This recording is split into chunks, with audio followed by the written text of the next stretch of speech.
Devastation that we're looking at in the Marina District is just one clue to that. Again, San Francisco police are advising all residents within the city to please stay within their homes. There are reports in some areas of serious disturbances. We have a correction about the closures, the list of school closures that I gave you earlier. An update, actually. The Director of Public Information at UC Berkeley says they have changed their position. UC Berkeley campus is considered safe. All students are supposed to report for classes tomorrow at UC Berkeley. We have not had any change in the following information. Stanford University, Berkeley Public Schools, Oakland Public Schools, and San Francisco schools, and San Francisco Catholic Archdiocese schools are all scheduled to be closed. Another thing that we might want to go over is just the basics of what happened today. For those of you who have been joining us late and are curious about how this whole thing happened.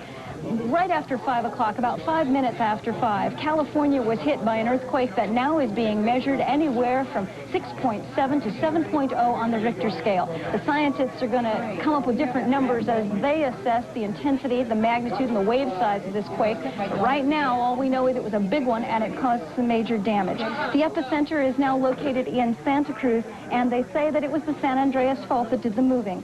The quake was felt as a sharp jolt, and it was felt in buildings all the way up in Sacramento and all the way south to the San Fernando Valley in Los Angeles.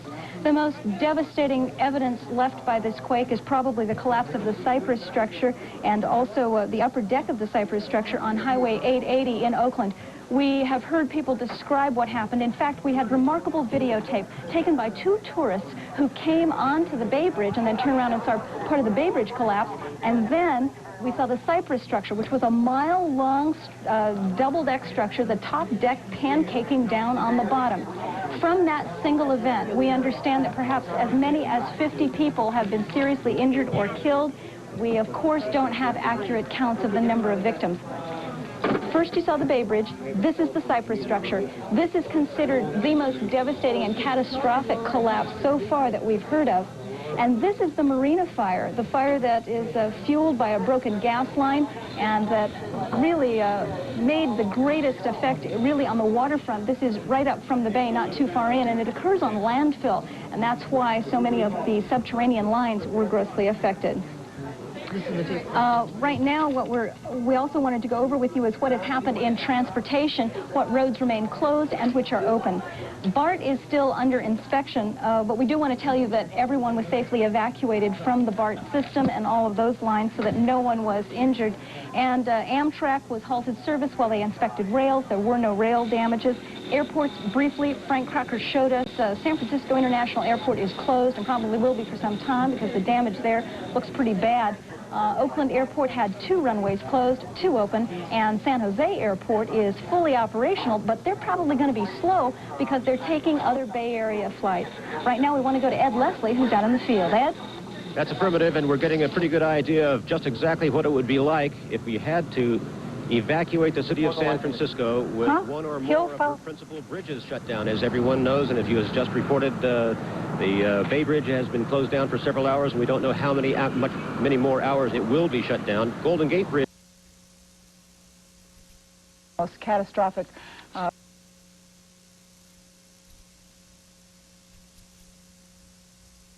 Golden Gate Bridge is open. Trouble is getting there is hell. Same with southbound.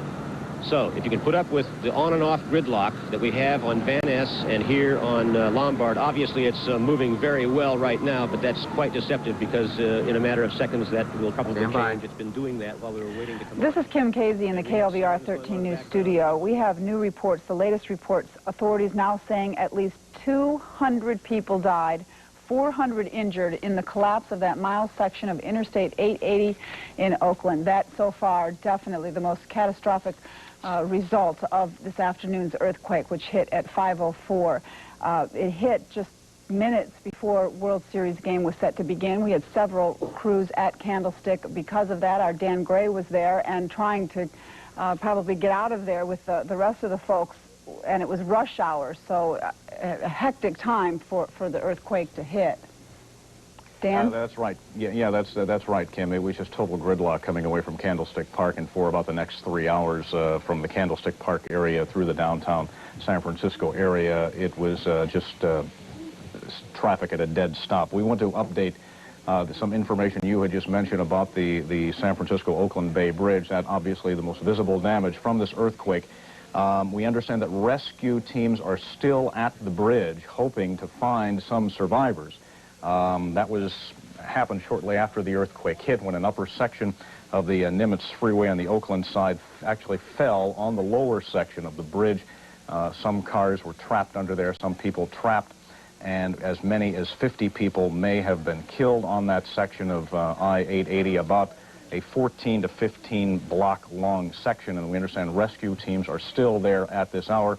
It's going to be several days, they say, before they can lift that slab of broken concrete off of the Bay Bridge and reopen it to traffic. We also want to update, there are 6 known dead in an accident in Santa Cruz. There's also an apartment fire in the Marina District, a spectacular fire there. The footage you're seeing now in the Marina District, where 3 people were dead. From that area, we understand the fire department was having a difficult time in the Marina District of San Francisco fighting this fire, getting water to the scene. So they actually had to pump water from the San Francisco Bay. And they're asking people who live in the Marina District to stay out of their homes, because it seems that area had been built on a landfill. Many buildings there more vulnerable to earthquakes, and many of them, many apartment buildings did collapse. So now they're asking people to live in the Marina District to stay out of the area. The military, all military units have been asked to be on standby. We understand the Air National Guard has been placed on standby for possible deployment to the San Francisco area. We also understand there were 3 aftershocks to the big earthquake of 7.0 on the Richter scale. The most recent aftershock occurred at about 8:24, measuring 4 on the Richter scale. We did not feel it here in San Francisco in the KGO television newsroom where we are located now, but we understand that was the last one, and we're told from seismologists that there could be as many as 100 aftershocks over the next 24 to 48 hours. School districts in Oakland and in San Francisco both have canceled school for tomorrow. I guess one of the scariest things about this, Kim, is the unknown at this point, unknown about just exactly the extent of damage, the widespread death and injury.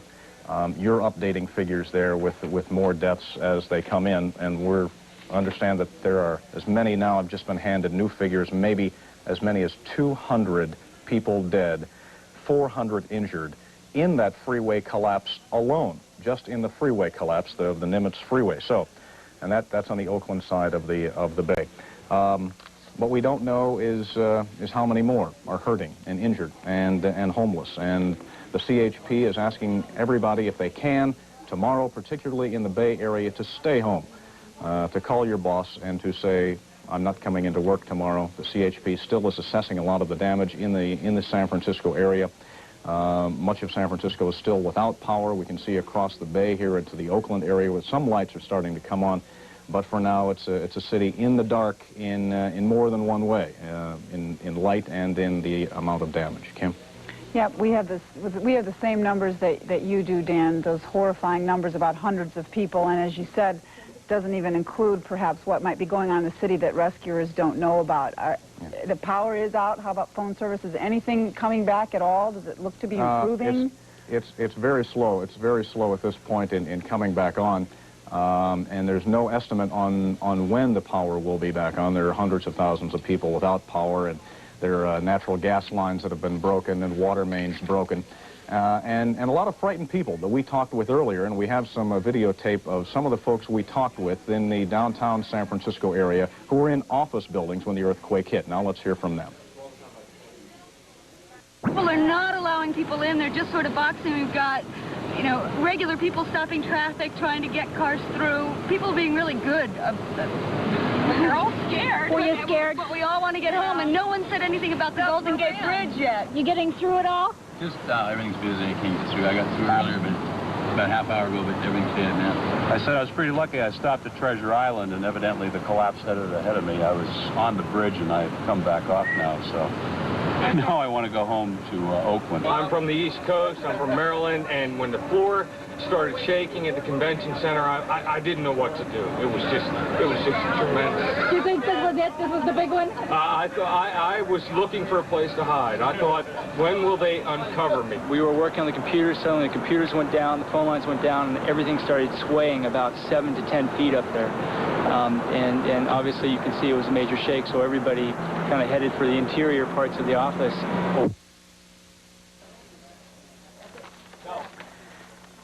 That last gentleman we interviewed was a real estate agent who rented space in the downtown San Francisco area. He was speaking of the Folger Coffee Company building downtown, which suffered damage. By the way, that building survived the 1906 earthquake, and it survived the 1989 earthquake as well. And many people were surprised of the minimal amount of damage in the downtown San Francisco area, because a lot of these buildings are newer. They do have structural protection for earthquakes. And so there was minimal damage to the downtown San Francisco area, but power is still out. Natural gas lines are broken. Many water districts are being swamped with telephone calls because of lines. And the CHP is asking everybody to stay off the roads in the San Francisco area tomorrow. So that's it from here, Kim. All right. Thank you, Dan. And along those same lines, as Dan said, stay off the roads. Also, if you can, stay off the telephones. People need them for emergencies, and circuits have been tied up all night long. We told you that the quake hit about 5:05. It lasted about 15 seconds, registering anywhere from 6.5 to 7 on the Richter scale. You're looking at a swimming pool that belongs to our photographer, Marty Hernandez, who lives in Sacramento. So figure we're 90, somewhere between 60 and 90 miles away from the epicenter in Santa Cruz. And this is what the water in his pool was doing when the earthquake hit. Subtle compared to what they're experiencing in the Bay Area, but still, when you consider the distance from the epicenter to there, the fact that it had that impact. We have reports from as far east as Carson City, Nevada, feeling the earthquake, feeling not so much a jolt, but the rocking and rolling motion that you saw. Meantime, back in San Francisco at Candlestick Park, the reaction there, at first, fans were cheering, thinking it was some sign that the Giants were in for a great night.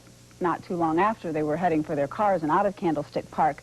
Our John Hanks was there when the quake hit, and he has more now for us on reaction from Candlestick.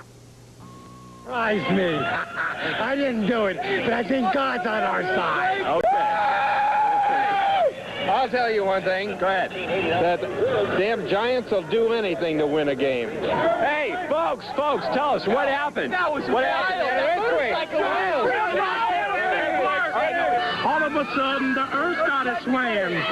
Okay, now I stand defiant. Keep it down. We got a report on the Giants. Giants gonna win. Sweet. Hey, go home. Sweet. Beware. Hey, beware. Was that earthquake? I thought it was fireworks went on it. No, that was an earthquake. That was an earthquake. We were in the parking lot, and the whole parking lot was moving. The RVs were sliding back and forth. The whole thing was ground was rolling. Somebody reported a big crack in section 53. I just want to tell the command. Okay. 4.46 to 4.200. We're sitting up in section 53, row 9, seats 13 and 14, and the whole place just starts shaking. I mean, not like, you know, I've seen shaking, big time shaking, and I got really scared after a couple seconds. We came down, and down the steps are cracking. There are parts in the steps this big on section 53 up there. And the World Series to me is the most exciting event of my life. I wanted to go so bad, and I'm scared to go back in there for my life and whatever, 50,000 other people. We're talking cracks in the cement right now happening. And who knows what's going to happen when somebody... And it was even more horrifying for some people on the Bay Bridge after the earthquake. Talk about cracks. You might have seen the pictures we've been showing you of the Bay Bridge, which collapsed, a 50-foot section collapsed. Well, get ready for some very dramatic pictures. Just moments after the quake, look at that car, and you see how right there it fell into a crack on the Bay Bridge.